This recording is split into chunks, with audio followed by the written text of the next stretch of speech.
Daniel Lager, det blev til en 2-1-sejr her i Åke Hareides debut. Hvad tænker du om det her bagefter? Jamen, som jeg snakker om i omklædningsrummet, det var positivt at komme i gang med en god start, og det var også det. Vi gik ud for at vinde, vi ville vinde, og det synes jeg egentlig, vi viste fra start. Hvad betyder det for jer endelig at få den her sejr efter 9 måneders sejrstørke? Jamen, det er lidt sjovt ikke at vinde i så lang tid, men det skal så lige siges, at folk har været ude på deres flyveport, og de har vundet masser af fodboldkampe, så det er ikke sådan, at det ligger i baghovedet. Men noget af det, Åke også pointerede fra start, det var, at det handler altså om at vinde fodboldkamp, og det var det, vi gik ind for. Og hvad så du fra jeres hold i dag, som I ligesom kan tage med videre og bygge videre på?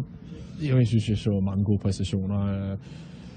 Folk var aggressive, de kom ud fra start, de var rolige på bolden mange gange. Jeg synes også, vi kom til mange chancer, og det er jo det gælder om i fodbold.